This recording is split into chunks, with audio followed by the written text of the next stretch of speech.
Today is a very special episode because I have been issued a challenge. A challenge to the death.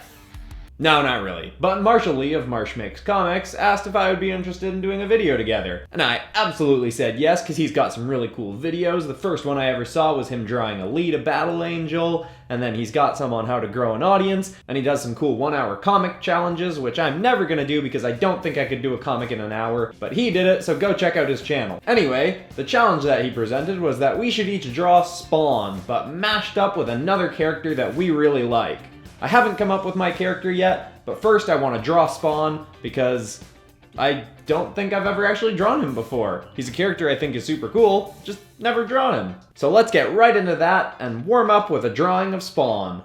So for those who aren't familiar with Spawn, he was created by Todd McFarlane when Image Comics was first being created by a bunch of people who left Marvel and DC to go break off on their own, like Jim Lee and Todd McFarlane and Will Patachio, I think was one of them. I don't remember all the other guys involved, but it was a cool group, super cool idea. It ended up crashing the comic book industry a little bit in the 90s, but either way, they put out some really cool stuff. And because it was the 90s, there was tons of just super edgy stuff, and Todd McFarlane is kind of the king of edgy stuff. I mean, he's the guy who created Venom. I mean, there's apparently some controversy around whether or not he was actually the person who created him, but for purposes of this video, let's say Todd McFarlane created Venom, and you can kind of see some of the Venom look in Spawn, and Spawn himself is kind of like what you would get if someone said, hey, I want you to take Ghost Rider and Venom and mash them together, and also, while you're designing the character, I'm going to make you listen to non-stop heavy metal.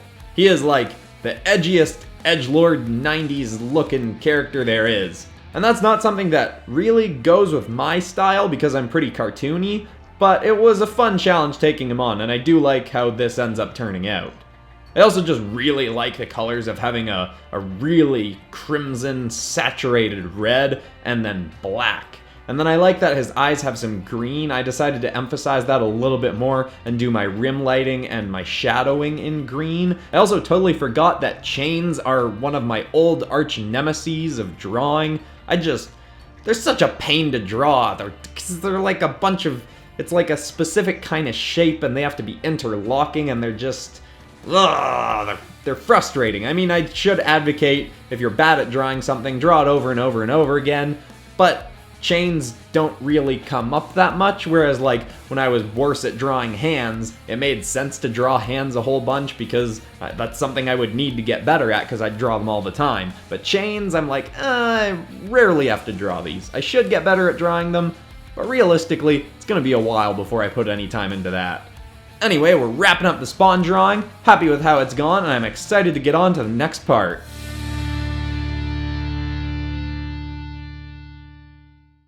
Alright, not my best work, but I feel like I'm all warmed up now. And I've decided what character I'm going to draw, which you probably knew because you saw the thumbnail and title of this video. I'm going to be drawing Wonder Woman. Don't really feel like I need to warm up with her. I've drawn Wonder Woman plenty of times. I know the costume pretty well, so let's dive right into the poster. Often when I'm doing some kind of poster, I like to show the thumbnailing stage in these videos, but for this one, I admittedly was sketching around with this idea on my iPad when I was out the other day, and I came up with a pose that I really liked then, so I couldn't really show you guys the thumbnailing stage, but I like this pose. I wanted her like lunging down at someone, a bit Batman-like, or I guess I should say a bit Spawn-like. Anyway, I had this what looks to me as a very Batman-like pose lunging down. You'll also see I don't draw chains again. I mean, that's partially me being lazy, but also I just kind of wanted to do the Lasso of Truth. And I have it kind of spewing out of her belt the way that Spawn has chains spitting out of his belt, and then I have it kind of wrap around her arm and then shoot down toward the bottom of the screen where she's headed. I also try to make this piece a little bit more angular than I usually go, and I think I really like that, and I might try leaning into it a bit more in my future videos. I kept her hair kind of spiky the way that I'd done in that Dragon Ball video the other day, because I had a lot of fun drawing that, and I was still kind of in a Dragon Ball hair kind of mood. And then with the lasso, when it's curling around her arm, I have it in kind of a round-ish but square-ish kind of bend. I'm not sure if that really makes sense, but where it's a bit less realistic and a little bit more angular, and I think that's one of my favorite parts of the drawing and base and inking of this whole piece. I think that's really cool. Also, because I'm doing this piece a little bit bigger than I have been drawing stuff lately, I do a bit more inking work than usual, like especially around her forehead and her eyes. I almost don't want to touch this with any colors at all because I think it looks really cool.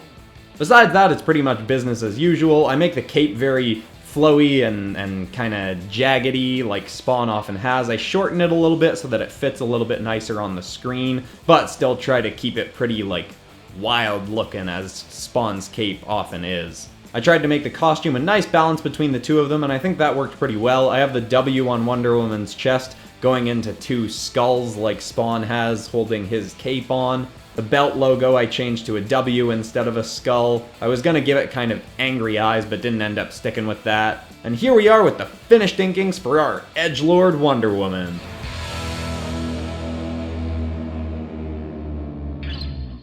You know what? I usually like my drawings a lot more once I've done the coloring, but I actually really like the inking for this one. So if anyone wants them, I'll do what I did with that Spider-Man video and put the inks in the description below so you can download them and color this in yourself if you want.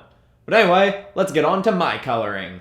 It was kind of a nice change up doing a bigger poster and rendering out a bit more and taking the time to make the one character a little bit more detailed. A lot of the stuff I've been doing on here are drawings that take me an hour to an hour and a half. This one overall took about 3 hours, and I think it really stands out because of that. The inks are a bit better. I was more decisive with the coloring. I knew what I was going to do ahead of time, and if there were any parts that I thought weren't detailed enough, I was like, well, I'm doing a bit more cell shading on this one. Because Spawn is a more gritty kind of character, I decided to use that textured brush that I've been using more so on monsters, but I've been using it on some human characters as well, and I think that adds a nice little extra layer of detail to cell shading, just makes it a little bit rougher and jaggedier looking. So as I've done with a lot of stuff lately, the main shading for this one was 2 layers of cell shading shadows, 1 layer of cell shaded light that I brush out a little bit more, so I guess it's not really cell shading because I kind of fade it a little bit, and then obviously a layer of rim lighting. And I knew that I wanted the background to be green because Spawn's eyes are green, even though I didn't make this character's eyes green.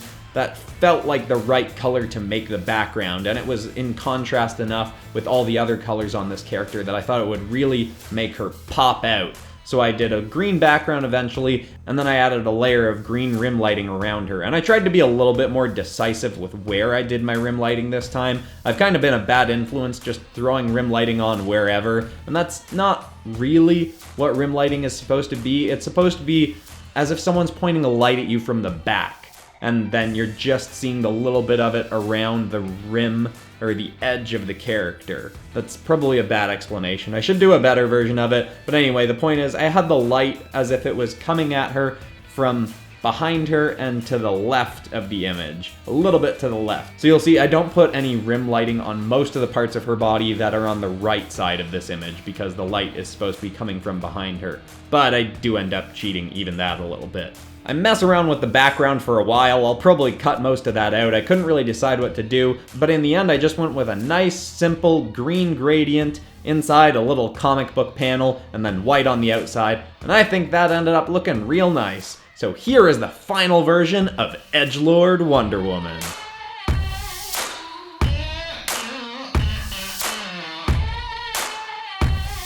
Alright. I gotta say, I think that turned out super cool. Now for anyone who hasn't already, head over to Marsh Makes Comics to watch him do his version of the Spawn mashup.